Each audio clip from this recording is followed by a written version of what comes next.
ఈరోజు వీడియోలో మనం ఆర్ ఆపరేటర్ అంటే ఏందో చూద్దాం. లాజికల్ ఆపరేటర్‌లో ఆల్రెడీ మనం అండ్ చూసాము. ఈ వీడియోలో మనం ఆర్ అంటే ఏంటిదో చూద్దాం. ఇక్కడ చూడండి ఏఆర్ బి అని ఉన్నది.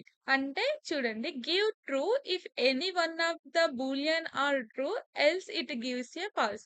ఇక్కడ ఏమంటున్నది? ట్రూ ఇయ్యాలి.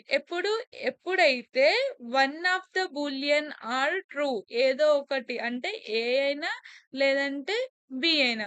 ఈ రెండిట్లో ఏదన్నా ఒకటి ట్రూ అయితే అప్పుడు మనకి ట్రూ అని రావాలన్నమాట. లేదు అంటే ఫాల్స్ అని రావాలి. ఇక్కడ చూడండి మనం టేబుల్ చూద్దాం ఇక్కడ. ఫస్ట్ ఏ ట్రూ ఉంది. ఇంకా బి కూడా ట్రూ ఉంది.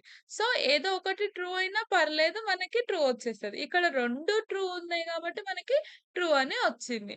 నెక్స్ట్ ఏ ట్రూ ఉంది. బి అనేది ఫాల్స్ ఉంది. సో, మనకి ఆల్రెడీ ఇక్కడ ఏ అనేది ట్రూ ఉంది కాబట్టి ఏదో ఒకటి ట్రూ అయితే మనకి ట్రూ అని వస్తుంది. సో, ఇక్కడ ఆల్రెడీ ఏ ట్రూ ఉంది కాబట్టి ట్రూ అని వచ్చింది. ఇక్కడ చూడండి ఏ ఫాల్స్ ఉంది. బి ట్రూ ఉంది. సో, ఒక ట్రూ ఉంది. బి అనేది ట్రూ ఉంది కాబట్టి మనకి ట్రూ అనేది వచ్చిందనమాట. ఇక్కడ 2 ఫాల్స్ ఉన్నాయి. సో, 2 ఫాల్స్ ఉన్నాయి కాబట్టి మనకేమొచ్చింది? ఫాల్స్ అని వచ్చింది. ఎందుకంటే రెండిట్లో ఒక్కటి గూడా మనకి ట్రూ అనేది లేదు. సో, మనకి ఫాల్స్ అనేది వచ్చిందనమాట. ఇక్కడ చూద్దాం. ఎగ్జాంపుల్ చూస్తే మీకు అర్థమైతది. చూడండి. ఇక్కడ ఏమున్నది ప్రింట్ పెట్టిండు. ఏ ట్రూ ఉంది. బి ఫాల్స్ ఉంది. సో, రెండిట్లో ఒక ట్రూ ఉంది కాబట్టి మనకి ట్రూ అనేది వస్తదనమాట. ఇక్కడ చూడండి. ఏ ఫాల్స్ ఉంది. ఇంకా బి కూడా ఫాల్స్ ఉంది. సో, మనకి అవుట్‌పుట్‌లో ఫాల్స్ అని వచ్చింది. ఇక్కడ చూడండి కోడ్‌లో ఒక ఒక లాజిక్ ఇచ్చిండు. ఇక్కడ ఏముంది 2 <3 అనేది ఉంది. సో, ఇది మనకి ట్రూ అనేది వస్తదనమాట. ట్రూయే కదా! 2 <3 అంటే యాహ్! 3 కంటే 2 అనేది చిన్నది కాబట్టి ట్రూ అయింది. ఇక్కడ చూడండి 2 <1 అని ఉంది. అంటే ఇదేంది మనకిప్పుడు ఫాల్స్ అనమాట.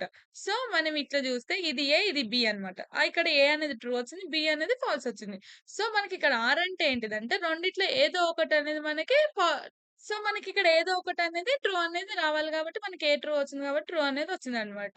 ఔట్‌పుట్ అనేది. అంతే. Thank you.